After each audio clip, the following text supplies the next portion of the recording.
I was cursed because I took a picture. I knew my desire to be best wildlife photographer would take me places, but I didn't know my life was about to change forever. My name is Roman, and I'm a wildlife photographer. My mission, to capture the image of a lifetime. I was deep in the Amazon, a world away from anywhere. The air in the village was thick, humid. You could almost drink it. It tasted of wood smoke, damp earth, and something ancient. Sitting opposite me was Indibo, the leader of the Nkutasi tribe. His face was a roadmap of wrinkles, revelations of battles won and lost, evidence of a true warrior. He explained to the secret and ritualistic process of a rhinoceros calf birth in their land. Here, the rhino queen mother, Queen Satima, embodies the spirit of the gods, and the process of calf birth is considered cleansing of the land. This must not be witnessed by any soul. I was warned not to follow her nor be around her as she puts to birth.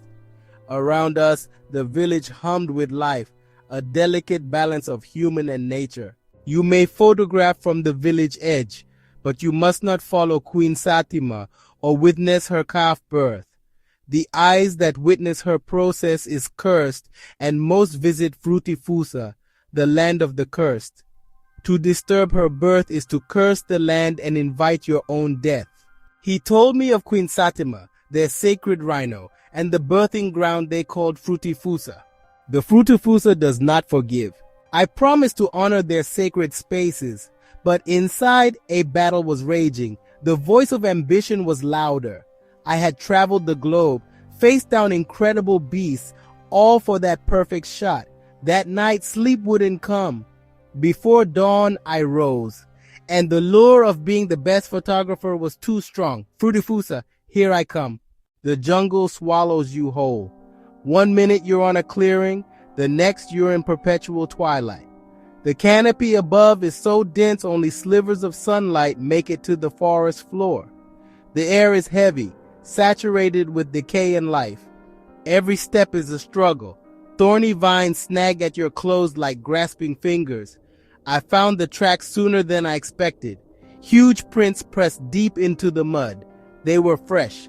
I followed the subtle signs. A broken branch, a flattened patch of undergrowth. Hours bled into one another.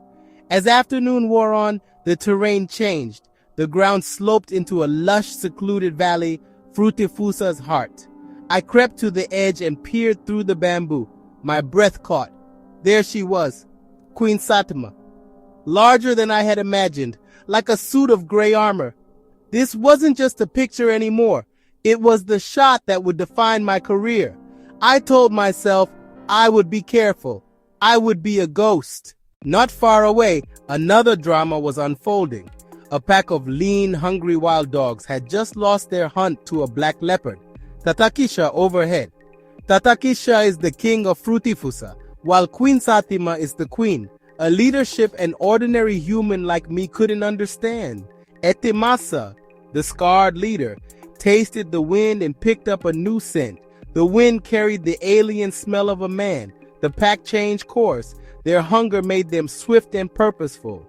And as they moved, they crossed my own trail. My carelessness had put me on the menu. The hunters had become the hunted, and I was now part of the equation. They were a river of silent death pouring down into the valley. Panic, cold and sharp, seized me. She strained and pushed.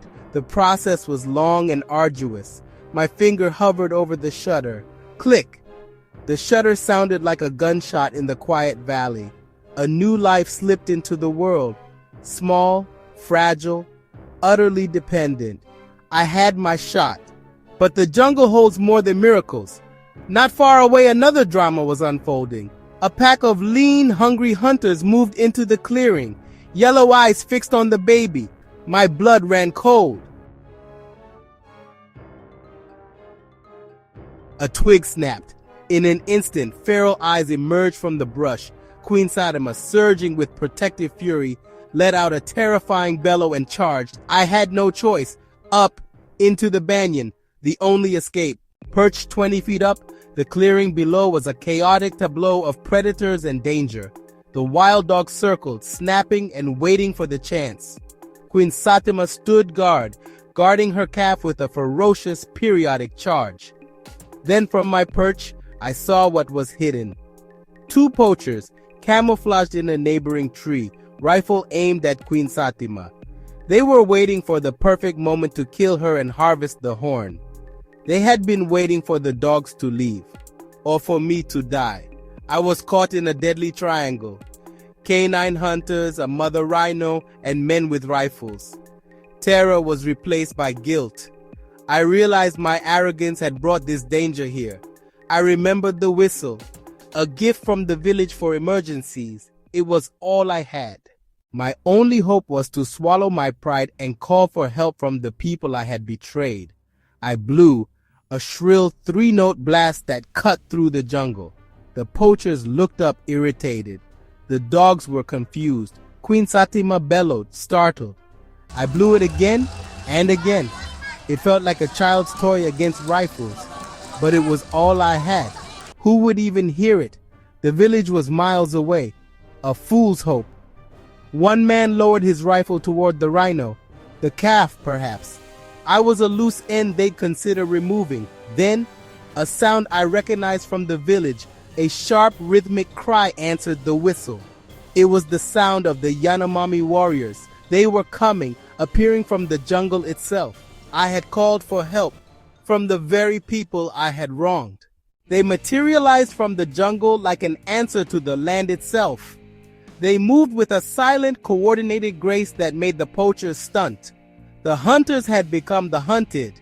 Arrows flew, not to kill, but to disable. Blowgun darts fell with paralytic force.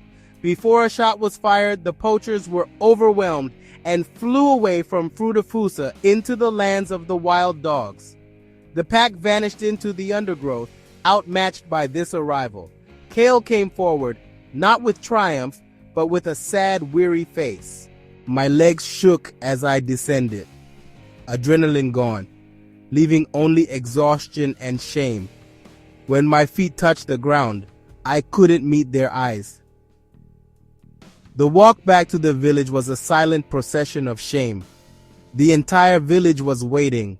The faith of poachers was now in the hands of the wild dogs. The tribe wasn't concerned, for they believed the poachers had been cursed by Queen Satima calf birth, and the forest will seal their fate.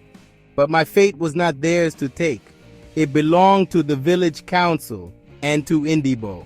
You were given a law for your protection and for the balance of all life.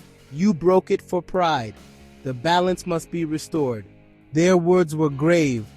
Not vengeance, but a lesson in humility.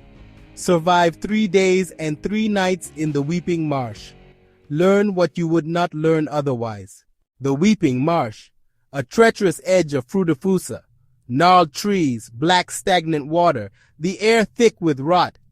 They handed me a single gourd of water, not mercy, but principle. Listen to the jungle. She will cleanse or consume you, a process I can only face alone.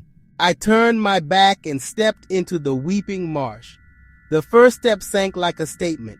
There were no paths, only a maze of mud and murky water and a million small dangers, home to snakes, caimans, and 1,000 other threats. Stripped of modern gear, given only a knife and a gourd, the jungle's chorus became my teacher. I had gotten the picture.